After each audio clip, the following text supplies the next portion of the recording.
question, please use the microphone. Turn it on for us. Now, some people were in Charlotte yesterday. I know they're not going to ask me more questions. And I know they're not going to ask me about last year again. Well, I won't ask you about last year. I'll ask you about this year. What do you expect out of this team, and what kind of a team? Do you have any idea? I mean, it's early.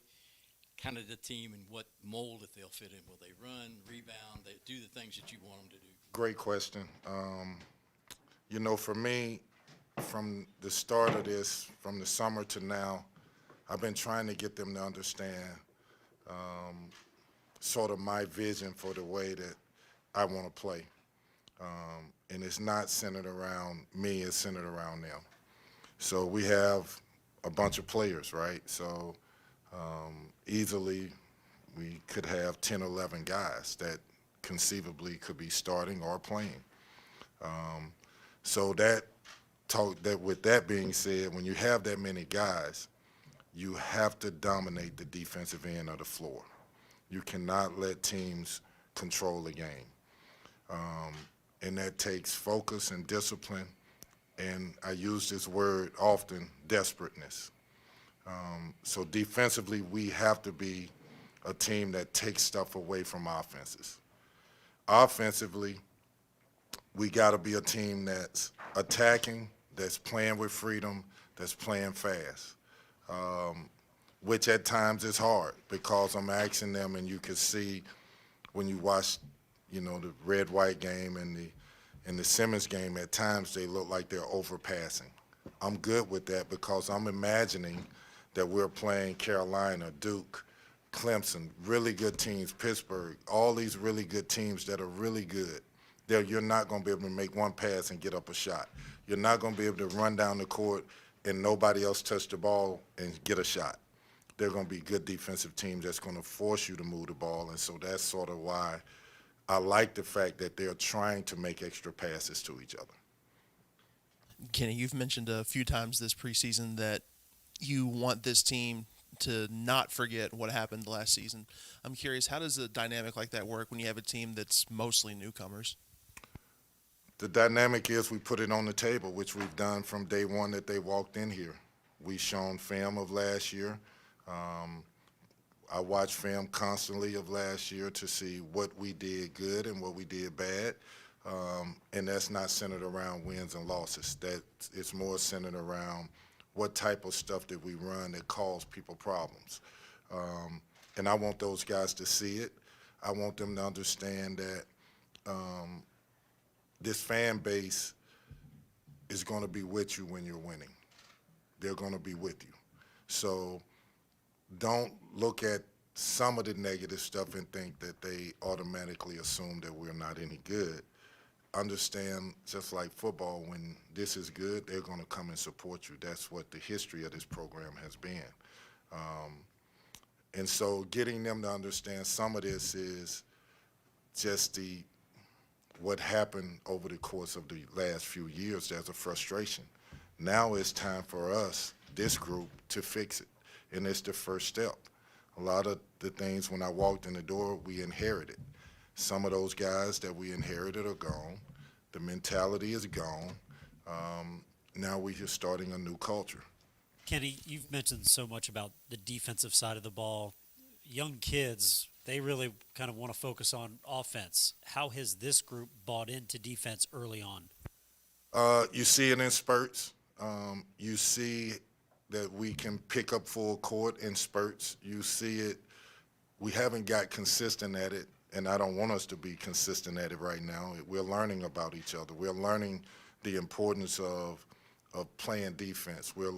And as we watch games, and as we play games and watch the film of it, we'll understand why we're doing what we're doing. Keeping the ball in front. There was lessons in that from the Simmons game. So I'm working on this drill for 3 or 4 days about keeping the ball in front, called a retreat drill. Well, Tylor is constantly trying to get a steal like he's in high school. He doesn't know yet. He's going to learn the discipline of having active hands and keeping the ball in front and retreating with his hip square. once we learn that and get it and it becomes second nature, we're going to be a really good defensive team because we have length, we have shot blocking, and we can play all over the perimeter. Kenny, when you look at last season, and not even necessarily what happened on the court, but off the court for you, you've been in the game a long time, but being a head coach is different. The responsibilities are different. The day-to-day is different. How are you different going into year two than what did you learn from that experience last year? I learned that the people that are with you are going to be with you. The people that aren't, don't worry about them. My job, the main thing I take away from it is I had an obligation to the young people, whether I recruited them or brought them in or not, to love them, to be good to them, to not take my frustrations out on them, and I didn't. I treated every kid with respect. I disciplined them. I wasn't happy at all times with them. So I take that away knowing that I did right by them, which helps me sleep at night because that's somebody's child. And if any of us in this room have ever been mothers or fathers, I hope that we would understand that what it feels like for your child to be hurting, for your child to not have success, your child to have doubt, your child to not believe in something. Well, my job is to make sure that I inspire your child. I do right by your child. Doesn't mean we win or lose games, but it means I discipline you to do right. And that's what I feel good about. Coach, I have a question for you. Following up from last year, and you said there were so many players who left, and you brought in a lot of new ones. How do you get them to all integrate now, work together? Do you see bonds forming between certain players? How do you get them to work together and depend on each other? I think the great thing about the group that we brought in, it was talked about in the recruiting process. It's not a choice on how you're going to carry yourself, how you're going to feel about your teammates. It's not. If you think it's a choice and you have days or moments where you don't want to be about team, you don't want to be in the group, then I got to put you on, I call it putting you on ice. So you're in the refrigerator, you're on ice. And the other guys will keep growing. I believe in that. I can't let one player, two players, no matter how good they are, I can't let them bring down the group. They could be starters. It could be my best player. It could be my worst player. I don't care. I know that I can't let the group suffer. And so I try to do a good job of being honest with them. And I think that's how, just being honest and real, I think they earn respect for you for doing that. As you look at your team offensively, what do you think the strength will be on the block, beating people off the dribble, shooting the ball from the perimeter? What are you most encouraged by, and what concerns you? It's hard to say because in the drills and in the practices, we shoot the ball really well. We shoot the three well, but I also have wings and guards that can post up to go along with a 7'1" kid, and Brandon, who, when he's right, he's a force in the paint. So we look like we're versatile and that we can score everywhere, but I got to see it against elite competition. And until we play elite competition or good competition, then we'll find out then. We talk a lot about the group you brought in, but to get to the point where you had that group together, how difficult was it, the ups and the downs of the offseason, because you were in on other guys may have wanted to come that you didn't feel like fit the thing? How difficult for you was it to put this group together? Great question. It was hard to put this group together coming off what we came off of. I don't think it gets talked about a lot for whatever reason. Doesn't matter why it doesn't get talked about. To win 4 games and to go out and get people to believe in what you're doing and to be a part of it is difficult. It's difficult. But it also goes to show that by being honest, by being genuine, by putting young people first, they will buy in. They will come and be a part of what you're doing once they see it. Louisville is a great place to play college basketball, a great city, a great community for basketball, but it also it's a place where you've got to be committed to basketball. And when you're not committed to basketball, you're going to hear about it, which is normal. That's the way it should be. That's what makes this a great state. It's a basketball place and not that it's not football, but it's a great state where basketball, the history of basketball in this state has been unbelievable. Hey, Kenny, Kenny, when I was talking with Mike and JJ yesterday, they mentioned Sky and Trey as being two of the guys who have been, very vocal leaders on this team so far. What about them as people makes that process easier when you come in from new teams and then you're now taking on the vocal role to try to push others to get better? I think for those two in particular, I think being in those roles where they may or not have been happy at times helped them. The experience of being in college helped them. And I think they bring that to the table, which makes us better. They both have a quality that I look for in players. They're givers. So some people recruit based off of can he shoot, can he rebound, what is his numbers, what is his analytics. I need guys that are givers. I need spirit children who have a spirit about them that everything about them and around them lifts up the room, lifts up a team. I need guys that are more concerned with their play in conjunction with the team than themselves individually. I think these two kids fit that. They're givers. Kenny, you've talked about the eye test a lot with this group when it comes to fans watching the product. I'm curious if they apply that to watching you coach, the game plan, the approach, what do you think they'll notice about your growth in year two? I hope I'm a little more positive. I hope that, my body language can be better. It was torture at times to go through that. It was hard. I never lost like that before, but it also, I learned from it. I learned that I can't take it personal. It wasn't about me. Now, some people will say it's about you, but it's not. It was never about me. When I took this job, I told this community, this city, this state, I need everybody. Well, some people decided I was making it up, and they jumped off. I didn't need them anymore. So for me, I think that what I want to do is be able to have fun with kids, have fun winning, have fun dominating with kids. I tease them sometimes and say, listen, I'm the coach that wants to be able to talk trash with you to the opponent. I want to be that kind of coach.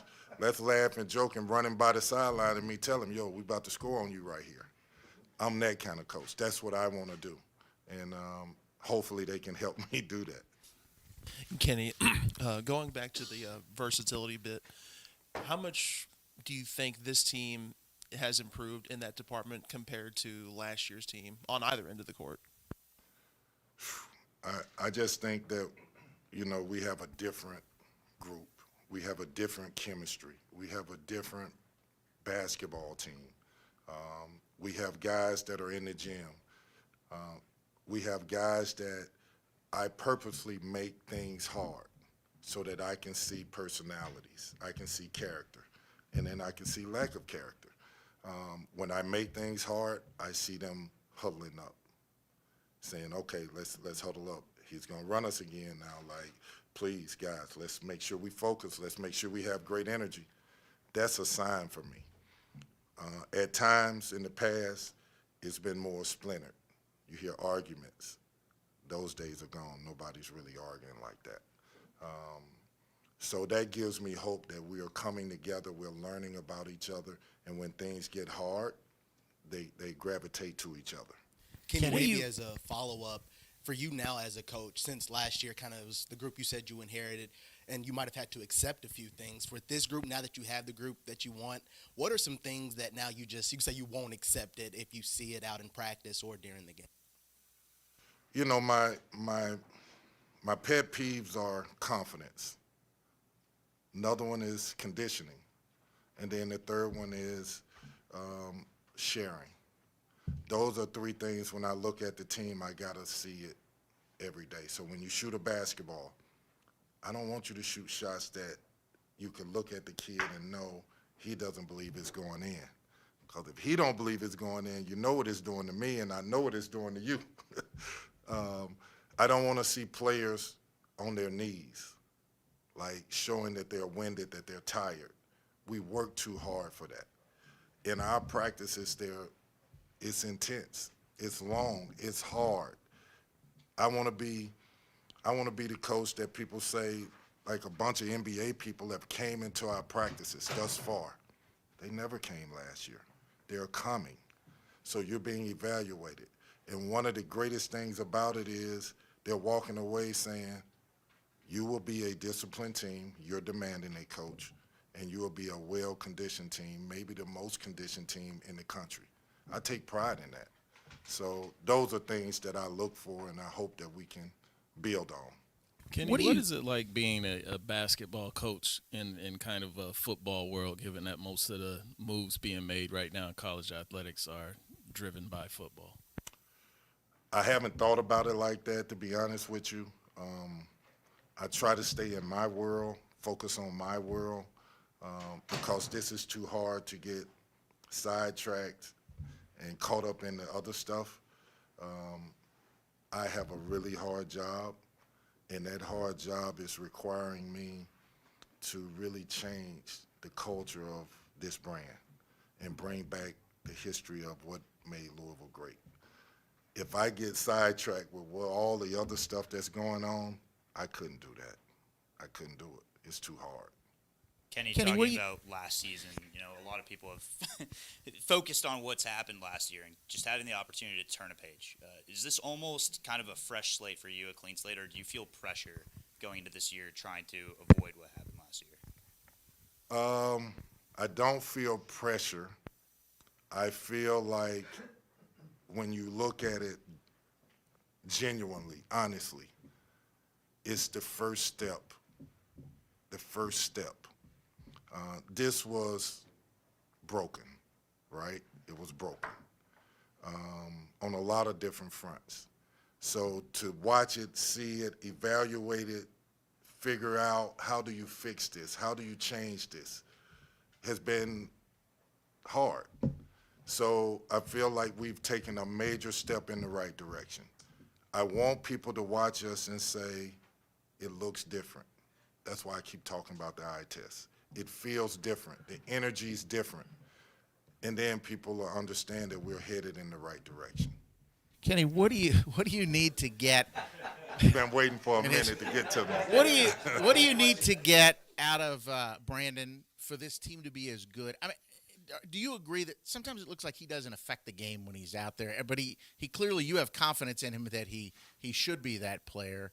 And have you seen it in practice? I mean, have you seen demonstrated performance that he can do that? I'm hoping that he can do that. I push him to do that. I challenge him to do that. I'm not giving up on him. I'm actually going to tighten up on him because I need Brandon to be a force. I need Brandon Hatfield to be a force. Sometimes Brandon thinks I can be something else because there are so many people in these kids' ear. Maybe you can be a small forward. Maybe you can be this. Maybe you can be that. Brandon Hatfield has been told by me, you have to be an elite rebounder. I need to be able to switch 1 through 5 if you're playing the 5, 1 through 4 if you're playing the 4. And there should be no different than a point guard guarding him and you guarding him. You have to move your feet. You have to be an excellent screener. Excellent. Your body probably requires you, and it looks like at 245 pounds, that you should get people open at all times. I need you to do that.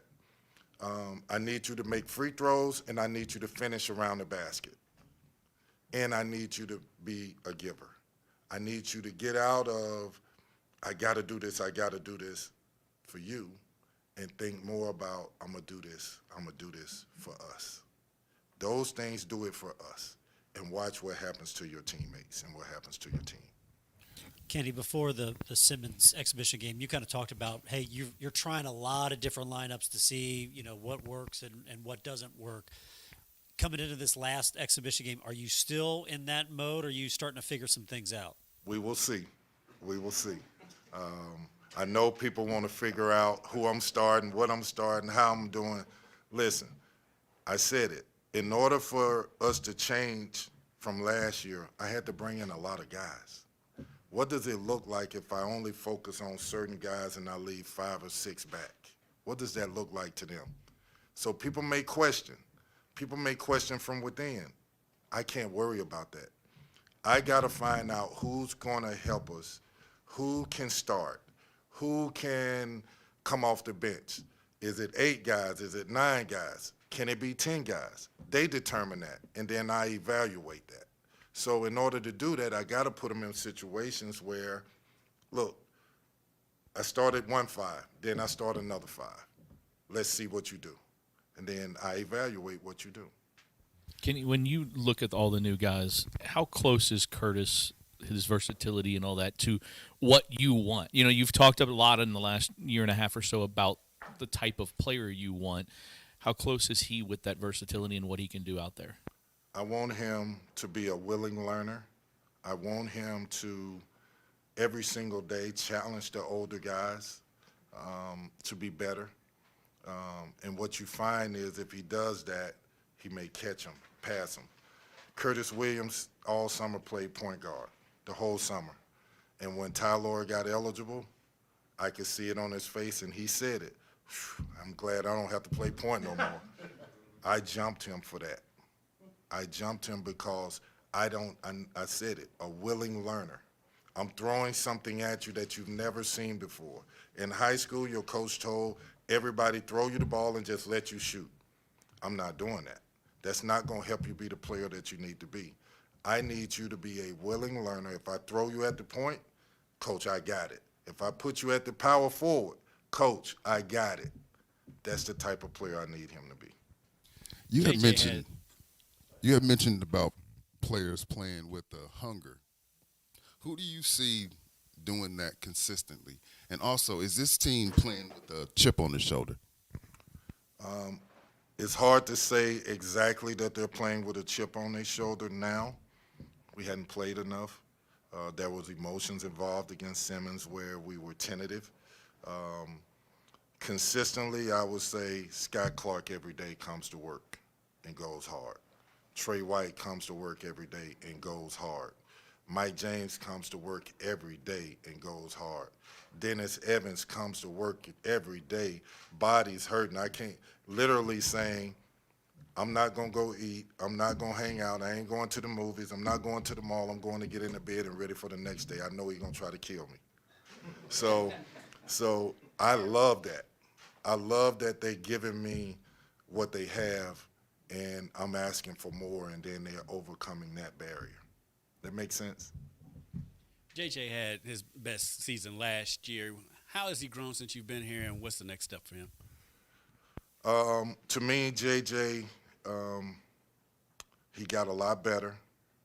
He's more sure of himself. He made so many strides as a player. When I walked through these doors, and I tried not to remember this with him, but every mistake he made, he slumped his shoulders, his head was down, he had no belief. Some of this, we probably beat belief into him. But there are times now where he's dominant. The last practice we had, he was dominant. His energy was dominant. And then there's other times where he's floating. He's not giving the energy. I need to know why. I need to know, how do we get you being that dominant player you were last practice every single day of your life?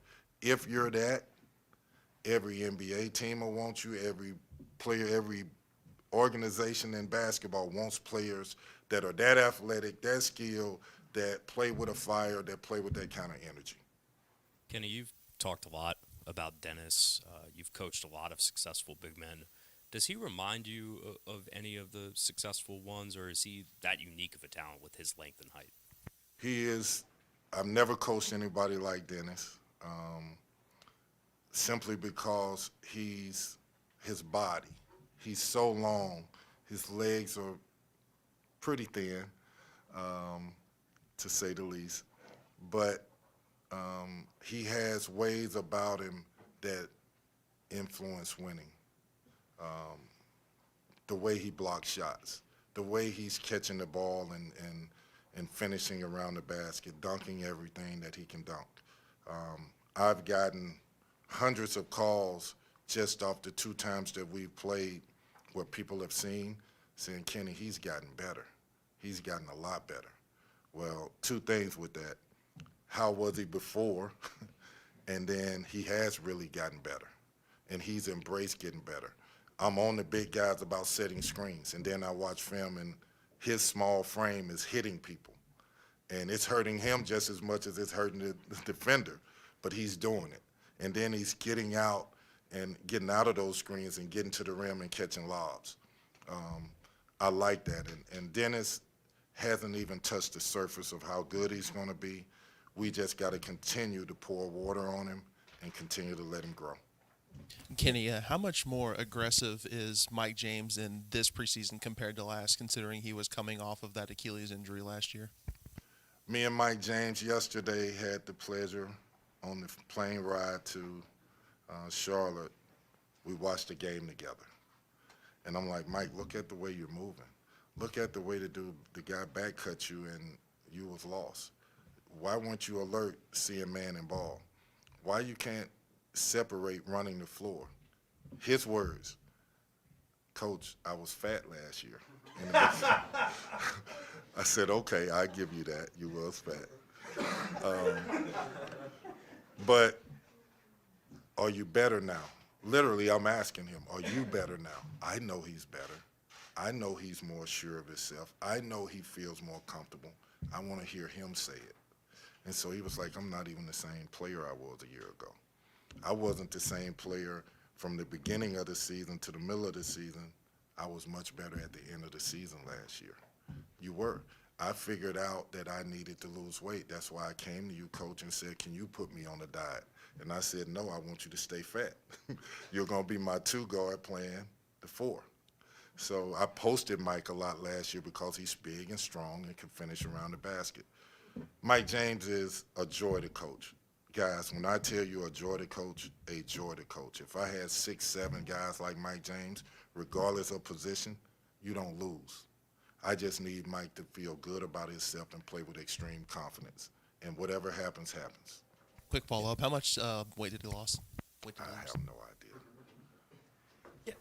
Turnovers were probably the biggest problem for you guys last year on offense. Other than changing personnel, what have you done? What can you do to get it down to a level where it's not a problem for you guys? I think one thing is, last year we worked every single day on passing the basketball to each other. I think this year so far, our turnovers have been over-dribbling. Some of those turnovers we had during the season last year, you can't draw up. Dribbling the ball, and then all of a sudden nobody's around you and the ball goes out of bounds. You get an offensive rebound, you go up, nobody jumps with you, and the ball goes up straight in the air and you lose the ball. You throw the ball straight out of bounds and there's nobody there to receive the ball, nobody's there. Unforced turnovers cost us a lot. I would like to think that we are better. What I've seen so far, we are not the same type of team. But I still have a little scar tissue left from last year, and I'm not going to believe it until I see it. Try to finish up so we do team photo. Brooks and then Jody. Yeah, both Mike and JJ talked yesterday about just needing some time after last season ended, to leave campus and to just not think about basketball for a while. What did you see from them when they came back and hit the gym hard? Like Mike said it. He needed maybe just 2 days back home before he was ready to get back in the gym. Like, what sort of just effort did you see from them from day one of coming back and trying to just build towards this year? Well, when I mentally take myself back to the end of last season, and after the players decided and we decided who was coming back and who was leaving, I went to the strength coach and I went to the